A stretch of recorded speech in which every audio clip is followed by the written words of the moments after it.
Dear Lord, please let this kit have a better fit than those from this company that I've used before. Let my requirements of sanding and puttying be minimal. Let everything line up and have very few steps. Most of all, please let me not offend the British who love this company so much. But at the same time, I thank you that it's not Italy. Be with the starving pygmies down there in New Guinea. Amen.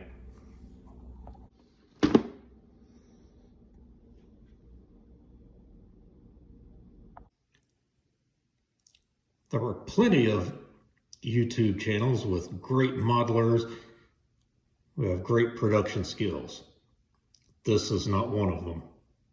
Welcome to Cable's Creations. Making some progress on the B25. I got the Bombay doors, the second side in, and on both of them, that clear part that goes into the side, still don't know really why they made the whole thing in clear. I've just painted the inside of it. That's why it looks odd on the outside. And another thing, went ahead and got this nose weight in, all for 18 grams. I hope that sinker there's enough. Add that in with some 5-minute epoxy. Also kind of pre-painted a couple of pieces for the engines. And with those in gunmetal as it called for. I'm going to give it some of the Tamiya panel liner after it dries overnight. Oh, making some progress here. So, a major malfunction in trying to get the two sides to come together. Looks like my fishing weight was sticking out a bit too far. Well, I'm gonna just file that down and hopefully you can get that wedged in to fit. Gotta blame this one on myself, not Airfix. And before anyone makes comments about unsafe filing of the lead sinker, yes, I'm wearing the mask doing so. Pleasantly surprised with how well the fuselage went together once I got that one little bit with the lead weight sorted out.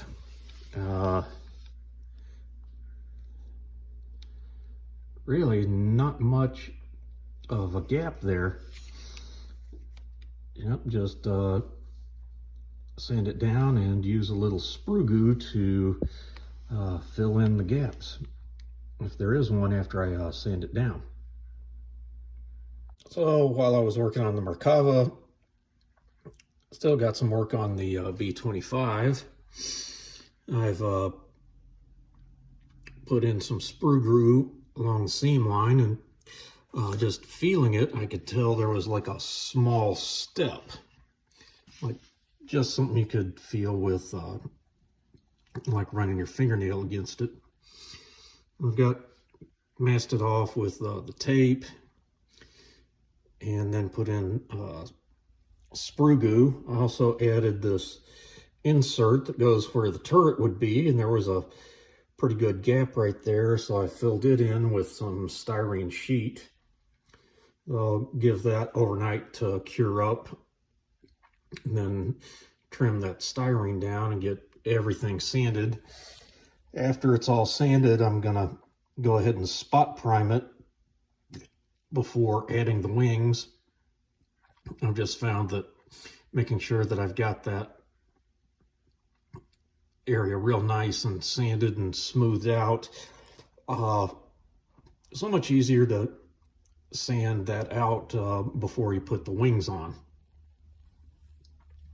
Also did a couple of sub-assemblies, the rear stabilizer, and that. There's a couple little pieces to add on to the, I hit the wrong button, hit the stop instead of zoom, but these two pieces that go on the underside of the wing. Had to drill out holes and add those in. Figured could do that now.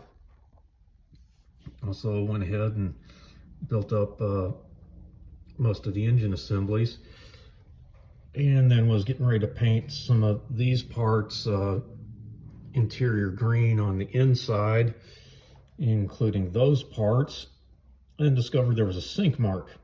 Not sure that you'd be able to see it through the gear bay doors, but thought, just in case. Well, that's making some progress. Well, it's Saturday, and I'm trying to get some work done before heading to Max's live stream.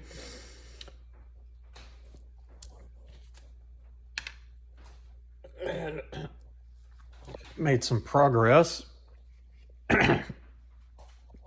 on the B25.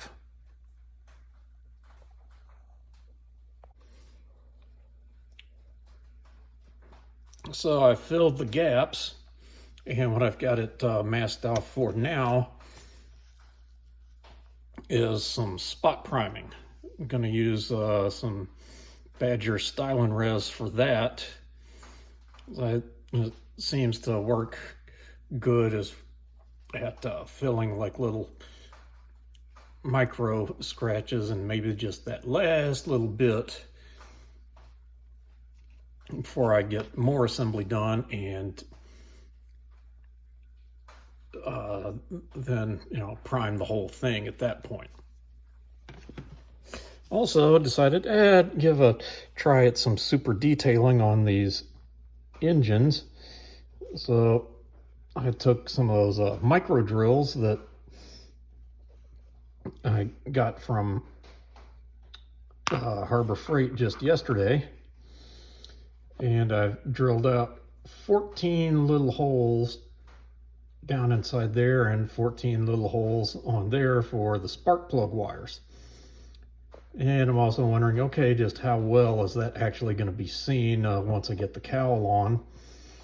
And also just how well are you going to see that on a 172?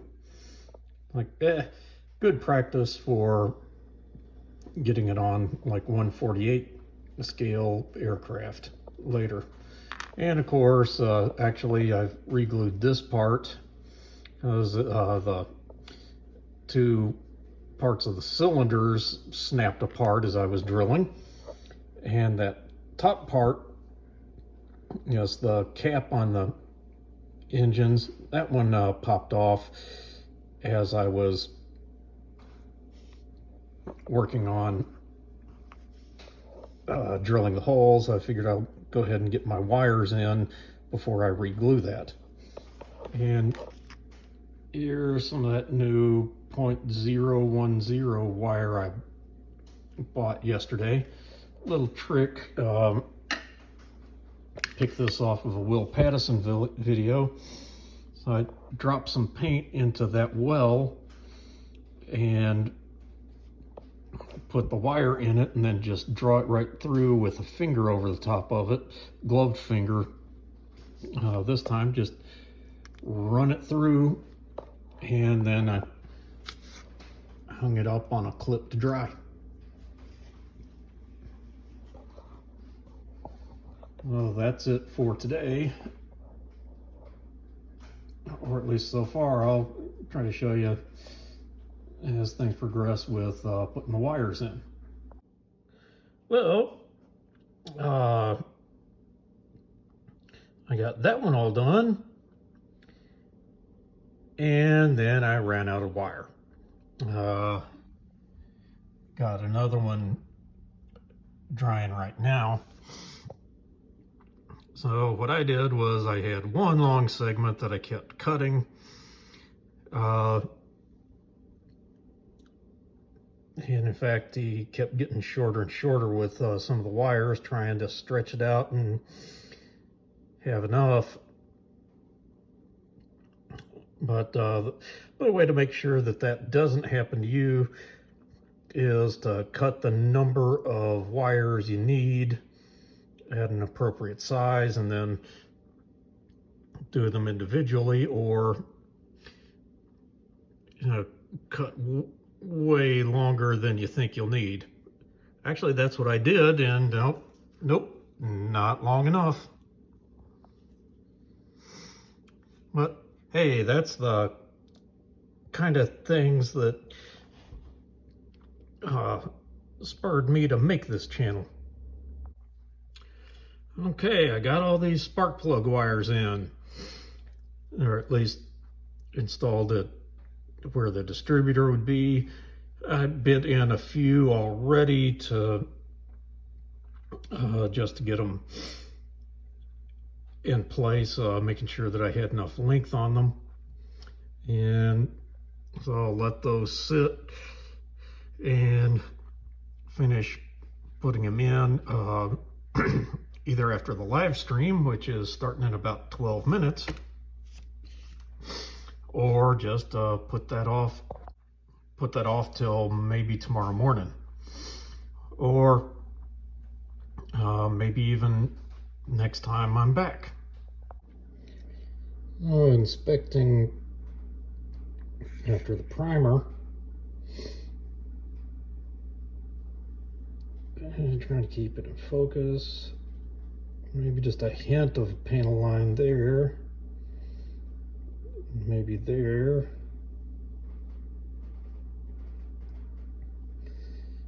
Most part on the upper fuselage looks pretty good, and on the bottom